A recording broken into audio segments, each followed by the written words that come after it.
बिस्मिल्लाहिर्रहमानिर्रहीम अस्सलाम वालेकुम टू ऑल। कैसे हैं आप सब लोग? Hope so that you all are safe and sound. So I am back with a new video. और ये वीडियो जो है ये बहुत ज़्यादा इंपॉर्टेंट होने वाली है क्योंकि आज की वीडियो में हमने इंग्लिश एसे की बात करनी है। और इंग्लिश एसे को बेसिकली हम किस तरह से टैकल कर सकते हैं, हम इस चीज़ के ऊपर बात करेंगे। हम आप लोगों के जितने भी क्वेश्चंस हैं, क्यूरीज़ हैं, इंशाल्लाह उन सभी का आंसर आज इस वीडियो में मौजूद होगा। तो आप लोगों ने इस वीडियो को स्किप बिल्कुल भी नहीं करना और इसको लास्ट तक देखना है। So let's get started without wastage और टाइम। अब पहली बात ये आ जाती है कि मैं थोड़ा सा ये वीडियो के बारे में बता देती हूँ कि ये आज अपलोड करने का पर्पस क्या था और इतने लॉन्ग टाइम से ड्यूरेशन से मैं कोई वीडियो जो है वो अपलोड क्यों नहीं कर पाई। Because the lot of issues, कुछ रूटीन जो थी वो स्केजुअल बहुत ज़्यादा बिजी रहा। मैं सेशंस वगैरह भी कंडक्ट कर रही थी और साथ ही साथ जो है वो आपको हर चीज़ को मैनेज करना पड़ता है। तो इस वजह से मैं वीडियोस अपलोड नहीं कर पाई। And secondly the most important thing कि मुझे ये होता है कि जब भी मैं कोई वीडियो अपलोड करूँ तो वो क्वालिटी वीडियो हो। मैं क्वांटिटी को जो है वो फोकस नहीं करती। मुझे ये होता है कि जस्ट क्वालिटी जो है वो एश्योर होनी चाहिए ताकि बच्चे जो हैं वो बेस्ट से बेस्ट तरीके से जो है वो अपनी प्रेपरेशन को कर पाए। तो इंग्लिश ऐसे सेशन मैं मंडे से जो है अपना स्टार्ट करने जा रही हूँ, जो मेरा बैच 5 होगा अल्हम्दुलिल्लाह।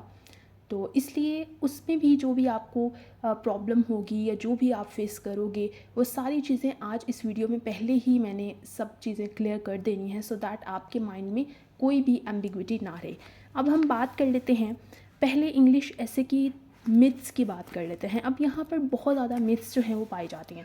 मैं इसको जो है वो कर देती हूँ साइड पे। अब पहली मिथ क्या आती है?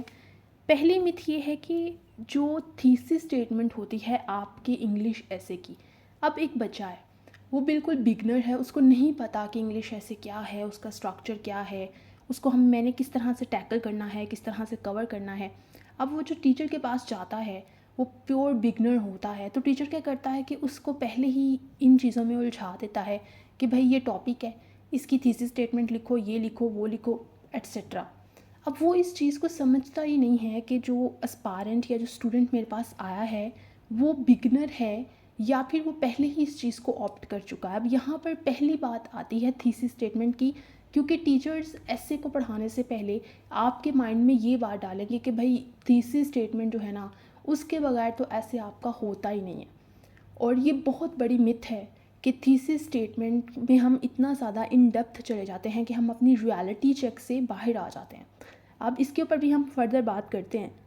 दूसरी हमारे पास टर्म्स आ जाती हैं सिंथेसिस और एंटीथीसिस। अब ये टर्म्स जो हैं टीचर इसमें इतना ज़्यादा इन डेप्थ चले जाते हैं कि एक्चुअल जो आपका फिनोमिना है आप उससे हट जाते हो।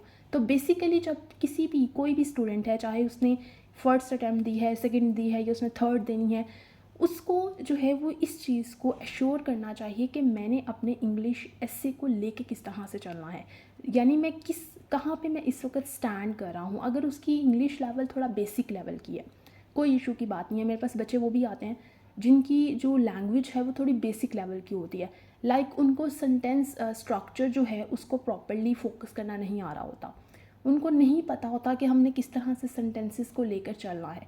तो वो भी इशू की बात नहीं होती। जब आप प्रैक्टिस करते हो, जब आप किसी चीज़ को, स्पेशली आप इंग्लिश ऐसे को लिख कर देखते हो, तो तभी आपको पता चलता है कि आप किस तरह जो है इसको मज़ीद परसू करोगे। विदाउट दीज थिंग्स आप कभी भी इंग्लिश ऐसे को लेकर नहीं चल सकते। और एक और चीज़ जो मैं आजकल देखती हूँ, अनफॉर्चुनेटली हर टीचर नहीं, मैं किसी भी स्पेसिफिक मेंटोर की बात नहीं करी, बट मैक्सिमम जो टीचर्स हैं जो यूट्यूब पे भी पढ़ाते हैं, तो मुझे एक जो है वो कंप्लेन है, वो ये है कि आप जब प्रेजेंटेशन या आप कोई भी चीज़, आप इंग्लिश ऐसे का लेक्चर दे रहे हो, डेमो दे रहे हो, ओरिएंटेशन दे रहे हो, आप एक प्रेजेंटेशन के थ्रू देते हो, आप उसमें कुछ चीज़ें जो जो भी चीज़ें होती हैं आप उनको पढ़ देते हो और आप ये समझते हो कि बच्चे को वो चीज़ जो है वो समझ आ गई है या हमने वो चीज़ सिर्फ इस लिहाज से लेके चलनी है। मैंने 80% जो टीचर्स हैं, हर एक टीचर की बात नहीं करी, बट 80% टीचर्स में ये चीज़ देखी कि वो बच्चों को ज़्यादा फोकस किस पे करवाते हैं कि वो लेक्चर अटेंड करें और कम फोकस किस पे होता है कि वो प्रैक्टिस करें। और ये एक बहुत बड़ा लैक है। आप बच्चों को जो है वो प्रैक्टिस के बजाय उनको सिर्फ लेक्चर्स तक लिमिटेड रखते हो, and that's a big big dark reality. एक और चीज़ यहाँ पे आ जाती है और वो है जी टाइप्स ऑफ एसेस। अब देखें, एसेस की नो डाउट टाइप्स होती हैं, बट आपने उन टाइप्स में इतना ज़्यादा नहीं चले जाना कि आप एक्चुअल अपने मीनिंग से हट जाओ। मैं दोबारा से ये बात रिपीट कर रही हूँ कि ऐसे की टाइप्स नो डाउट होती हैं, आर्ग्यूमेंटेटिव है, परसुएसिव है, उसके बाद एक्सप्लेनेटरी है, फिलोसफिकल ऐसे है। बट क्या आपकी यही इंटेंशन है कि आपने इन्हीं टाइप्स में रहना है, आपने इन एक्चुअल में उनको लिख कर नहीं देखना? अब ये सबसे बड़ी मिस्टेक जो है वो मैं समझती हूँ कि पाई जाती है। और थर्ड बात आ जाती है मोस्ट इम्पॉर्टेंट, कि ऐसे की प्रैक्टिस जो है वो कितनी होनी चाहिए। अब कुछ टीचर्स ये कहते हैं, भाई इवैल्यूएशन जो है जो आप करवाते हो, आप ये समझते हो कि भाई 10-10 या 50-50 एसेस जो हैं वो लिखना ज़रूरी है। लेकिन मैं ये समझती हूँ कि मैक्सिमम अगर आप हर एक जो भी आपका ऐसे है उसके ऊपर अगर आप मैक्सिमम भी लिखना चाहो तो मेरे ख्याल से 8 से 9 एसेस अगर आप लिख लेते हो तो चांसेस आपके बहुत कम होते हैं कि आप फेलियर को अचीव कर पाओ। बट यहाँ पर भी एक बात आ जाती है कि आपने इवैल्यूएशन ज़रूर करवानी है एक ऐसे मेंटोर से जो आपको लगता है कि हाँ वो मुझे डीप से डीप बात भी, या मेरी कोई मिस्टेक है तो मुझे बताएगा। और मैं ये समझती हूँ कि ये चीज़ सेशन में होनी चाहिए, ना कि आप सेशन जो है वो आप किसी और टीचर से अवेल कर रहे हो, उसके बाद इवैल्यूएशन आप किसी और से करवा रहे हो। तो मैंने अपने सेशन में ये चीज़ एक रखी है कि जो सेशन जो है उसके लेक्चर्स मैंने टू द पॉइंट रखे हैं। मैंने सेशन के लेक्चर में ज़्यादा बच्चों को रट्टे पे नहीं लगाया, ना मैंने लगाना है। मेरे सेशन में ये होगा कि आप लोगों की मैक्सिमम जो है वो एसेस की प्रैक्टिस होगी। और ये जो 4 मेरे सेशन गुजरे हैं, इन 4 के 4 सेशन में मैक्सिमम बच्चे ऐसे होते हैं जो इस अपॉर्चुनिटी को ठीक तरीके से अवेल नहीं करते, क्योंकि वो ये समझते हैं कि ये रिगरस प्रैक्टिस है, हमें हर चीज़ छोड़नी पड़ेगी, हमें जो है वो टू द पॉइंट रहना पड़ेगा, हमें मैम को जो है वो टाइमिंग पे ऑन टाइम जो है वो हमें ये चीज़ सबमिट करवानी पड़ेगी, हमें तो ऐसे सबमिट करवाना पड़ेंगे। तो यहाँ पर उनका लैक आता है। अब मैं ये समझती हूँ कि जो टीचर्स 3 महीने का कोर्स इंट्रोड्यूस करवाते हैं या 2 महीने का इंट्रोड्यूस करवाते हैं, वो क्या करते हैं, 2 महीने जो हैं वो आपके सिर्फ़ और सिर्फ लेक्चर्स पे लगते हैं। और मेरे पास थाउजेंड ऑफ केसेस ऐसे मौजूद हैं। ये कोई जिसे कहते हैं हवाओं में बात नहीं हो रही, ये रियलिटी से बात हो रही है और ये प्रॉपर लॉजिक रीजनिंग से बात हो रही है। तो वो क्या करते हैं, 2 मंथ्स का सेशन इंट्रोड्यूस करवाते हैं। और उन 2 मंथ्स में क्या होता है कि जस्ट आपके लेक्चर्स होते हैं, एट द एंड आपका एक मॉक ले लेते हैं और वो ही आपकी जो है वो असेसमेंट हो जाती है। फिर बच्चे बाद में रोते हैं कि भाई मैम हमारी वैल्यूएशन कर लें और हमें जो है वो इतनी वैल्यूएशन इतने एसेस, फिर वो दोबारा से जो है वो फ़ीस सबमिट करवाते हैं।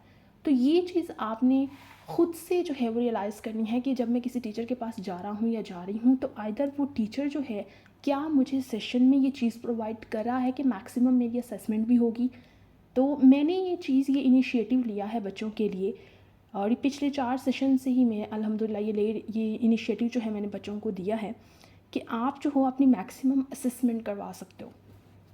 अब कुछ और मिथ्स की बात कर लेते हैं। स्ट्रक्चर है, ग्रामर है, कोहेरेंस है, इस पे कोई बात नहीं करता। सब ये कहते हैं जी स्ट्रक्चर होना चाहिए, स्ट्रक्चर होना चाहिए, structure. But what is the basic meaning of the structure? Basically आपके जो ऐसे है उसका स्ट्रक्चर होता क्या है, या उसका स्ट्रक्चर क्या टाइप्स के ऊपर डिपेंड करता है? तो ये चीज़ भी मैं क्लियर कर देती हूँ अपनी सेशन में। ग्रामर की बात आती है तो ग्रामर तो आपको उस पर फोकस करना होगा। और ग्रामर आपकी बेसिक ग्रामर जो है वो आपकी ठीक होनी चाहिए आपकी। अब बहुत से क्वेश्चन ये भी आते हैं कि ऐसे का ये जो ऐसे है सीएसएस का, ये पास करने के लिए ग्रामर की कितनी जो है मेरा लेवल होना चाहिए कि मैं इस ऐसे को पास कर पाऊँ? तो आपका लेवल ये होना चाहिए कि आपको स्ट्रक्चर जो है, सेंटेंस का स्ट्रक्चर जो है कि एक सेंटेंस लिखते कैसे हैं, जिसमें कंपाउंड सेंटेंसेस आ जाते हैं, कॉम्प्लेक्स कंपाउंड आ जाते हैं, ये लिखते किस तरह से और कितने राइट वे से, एक्यूरेट वे से लिखते हैं, ये आपको लिखना आना चाहिए। प्लस आपकी जो ऐसे की कोहेरेंस है ये बहुत ज़्यादा मैटर करती है। अब कोहेरेंस क्या होती है? कोहेरेंस ये होती है कि आपका ऐसे स्मूथ वे से चले, आपका ऐसे बिखरा हुआ ना हो, एक चीज़ दूसरी चीज़ से जो है वो मैच कर रही हो, और राइटर जो है वो रीडर को ये बता रहा हो कि भाई हाँ मैंने अगर ये ऐसे लिखा है तो मैंने ये बिखरा हुआ ऐसे नहीं लिखा। और ये कोहेरेंस जो है ये भी आपकी प्रैक्टिस के बगैर नहीं आती। वही बात आ जाती है कि अगर आप एक ऐसे की प्रैक्टिस करोगे तो पहले ऐसे की प्रैक्टिस करते हुए प्रॉब्लम होगी, दूसरे की भी प्रॉब्लम, मैक्सिमम 5 ऐसे की अगर आप प्रैक्टिस कर लेते हो तो आपको प्रॉब्लम फेस करनी पड़ेगी, कोई इशू की बात नहीं है। बट आफ्टर दैट जब आप 6th ऐसे पे मूव करोगे, 7th पे करोगे, 8th पे करोगे, तो आप लोग खुद ही एक्सेल होते जाओगे। आपको पता चलता जाएगा कि भाई हाँ मेरे में ये फ्लॉ आ रहा है, टीचर मुझे ये बता रहा है। अगर टीचर मेरे ग्रामर की मिस्टेक निकाल रहा है या टीचर मेरी कोहेरेंस की मिस्टेक निकाल रहा है, दैट मीन्स कि प्रॉब्लम है मेरे अंदर, और अगर मेरे लेक्सिकल रिसोर्सेज में प्रॉब्लम आ रही है। अब ये एक बहुत बड़ा मिथ है कि बच्चे ये समझते हैं कि हाई फाई वोकैबलरी लिखनी है तो मेरा ऐसे पास हो जाएगा, फ्लॉवरी वर्ड्स लिखने हैं तो ऐसे पास हो जाएगा, जबकि ये उनकी बहुत बड़ी मिथ है कि आप फ्लॉवरी वर्ड्स लिख कर ऐसे पास करते हो। मैंने अपने एसेस को ट्वाइस पास किया हुआ है, और वो बिल्कुल सिंपल लैंग्वेज में, बस स्ट्रक्चर सेंटेंस को लिखना आना चाहिए और अपने आइडियाज़ को एक्यूरेट वे में रिप्रेजेंट करना आना चाहिए। आउटलाइन आपकी इंप्रेसिव होनी चाहिए, कैची होनी चाहिए, इसमें कोई शक नहीं है। अब हम एफपीएससी की एग्ज़ामिनर रिपोर्ट की बात कर लेते हैं। अच्छा, एफपीएससी की जो एग्ज़ामिनर रिपोर्ट है उसमें मैंने 2016 से लेकर 2019 तक जो है वो एनालिसिस किया था। मैंने अपनी ओरिएंटेशन मनी जो की उसमें मैंने वो डॉक्यूमेंट फॉर्म में बच्चों को बताया। मैंने 3 से 4 चीज़ें जो है एनालाइज़ की जो कि रिपीट हो रही हैं हर साल में। पहली क्या है, बच्चों को कंसेप्चुअल क्लैरिटी नहीं है। जो टॉपिक बच्चों को देते हैं उनको पता ही नहीं है कि हमने इस टॉपिक में करना क्या है और एक्चुअल में उस टॉपिक में मांगा क्या जा रहा है। बच्चों से हम डेमोक्रेसी पूछ रहे हैं और हम डेमोक्रेसी को एक स्पेसिफिक पॉइंट से पूछ रहे हैं, और बच्चे डेमोक्रेसी की हिस्ट्री बता रहे हैं, कॉजेज़ बता रहे हैं, कॉन्सिक्वेंसेस बता रहे हैं। मीन्स दैट ना रेलिवेंसी है, ना कोहेरेंस है, और ना ही उनको लिखना आता है। ये एफपीएससी वाले कहते हैं, ये मैं खुद नहीं कह रही। अब इसमें क्लू पॉइंट क्या आ जाता है, वो बार बार एग्जामिनर ये कह रहा है कि आपके टॉपिक की अंडरस्टैंडिंग होनी चाहिए और उसके बाद आपको पता होना चाहिए कि मैंने इसको लिखना किस तरह से है, अपने आइडियाज़ को रिप्रेजेंट किस तरह से करना है। तो ये चीज़ें बहुत ज़्यादा आजकल जो है वो मिसमैनेजमेंट क्रिएट हो गया, मिस क्रिएट हो गया हुआ है, क्योंकि बच्चों को ये पता ही नहीं होता कि कौन सा टीचर जो है हमारे साथ सिंसियर है, सिंसियरिटी से काम कर रहा है, और कौन सा टीचर ऐसा है जो कि सिर्फ और सिर्फ उनकी एक रिप्यूट होती है क्योंकि वो बहुत हाई फाई टीचर्स होते हैं सम हाउ, तो वो बच्चे एक्चुअल में उनकी तरफ भागते हैं। तो लास्ट बट नॉट लीस्ट मैं आप लोगों को अपने सेशन के बारे में थोड़ा सा ब्रीफ कर देती हूँ कि मैंने इस सेशन में मैक्सिमम फोकस प्रैक्टिस पे रखा है। नो डाउट आपको लेक्चर्स दिए जाएंगे। मैं इस बात पे बिलीव बिल्कुल भी नहीं करती कि आपको सॉल्व्ड एसेस देने चाहिए। इनफैक्ट मैं उन बच्चों को आउटलाइन अपनी प्रोवाइड करती हूँ, और वो भी तब जब वो प्रैक्टिस करते हैं। मीन्स दैट के 10 एसेस की फुल फ्लेज्ड प्रैक्टिस करवाती हूँ, उसके बाद इवैल्यूएशन होती है, सेपरेटली भी इवैल्यूएशन करती हूँ। बट मुझे ऐसा लगता है कि जो बच्चे मुझसे सेशन लेते हैं उनकी इवैल्यूएशन करना ज़्यादा फ़ायदेमंद होता है। क्यों? क्योंकि उनको पता होता है कि मैंने किस तरह से लिखना है, किस लिहाज से मैंने जो है वो अपने ऐसे को लेके चलना है। उनके पास एक प्रॉपर गाइडलाइन मौजूद होती है, रादर देन वो बच्चे जो कहीं से भी सीख के आए होते हैं। समहाउ वो बच्चे भी अगर इवैल्यूएशन करवाते हैं तो उनमें बहुत ज़्यादा मुझे प्रॉब्लमेटिक सिचुएशन ये फेस करनी पड़ती है कि उनका तरीका ही बहुत हद तक रॉन्ग होता है। तो उसके बाद 10 लेक्चर्स होते हैं जिनमें प्रॉपर्ली आपको हर लिहाज से जो है वो गाइड किया जाता है। और मोस्ट इम्पॉर्टेंटली जो बहुत ही ज़्यादा मैं इस चीज़ पे फोकस करती हूँ कि बच्चों की जो फ़ी है that is must be reasonable होनी चाहिए, क्योंकि हमारे आजकल जो है ये भी एक बहुत बड़ा एक पॉइंट है।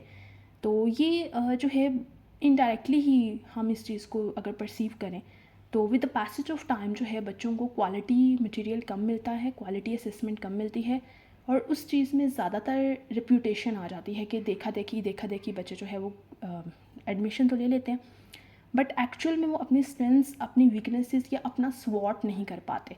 तो इतने अरसे के बाद वीडियो बनाने का पर्पस ही सिर्फ ये था कि आपको एक दफ़ा रियलिटी चेक दे दिया जाए कि भाई इंग्लिश ऐसे जो आप समझते हो वैसा नहीं है।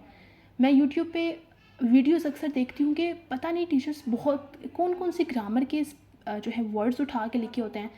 ऐसे को पता नहीं वो किस लिहाज से परसीव कर रहे हैं। भाई हमने तो ऐसे को अगर CSS और PMS दोनों में पास किया है, तो ये तो अगर ऐसी चीज़ें होती तो हमारा ऐसे तो पास ही ना होता। चले एक दफ़ा लक चल सकती है, दूसरी दफ़ा तो लक भी नहीं चलती। तो ये बात होती है। और सेशन लेना, अटेंड करना, ना अटेंड करना वो आपकी मर्ज़ी है। मैं पहले भी ये कहती हूँ कि अगर एक भी बच्चा जो है मेरे पास आता है तो मैं उसको भी टीच करती हूँ। तो ये बात आप पे डिपेंड करती है, बट एक्चुअल में आपको खुद रियलाइजेशन होनी चाहिए कि अगर मैं फ़र्दर जा रहा हूँ या जा रही हूँ तो मेरी अप्रोच ठीक होनी चाहिए। ओके पेरेंट्स, नेक्स्ट टाइम जो है वो आप लोगों के साथ इंशाल्लाह वीडियोस का सिलसिला चलता रहेगा। और वीडियोस अब क्वालिटी, डेफिनेटली मैं क्वालिटी को शोर करूँगी तो क्वालिटी वीडियोस ही होंगी, और क्वांटिटी को शोर करती तो फिर तो डेली वीडियोस आई होती। और मैं देखती हूँ कि वीडियोस अक्सर लोग अपलोड करते हैं और उनमें एक्चुअल में कुछ ऐसा होता नहीं जो बच्चों को अंडरस्टैंडेबल करवाना हो, but due to their some reasons, तो दैट्स वाई।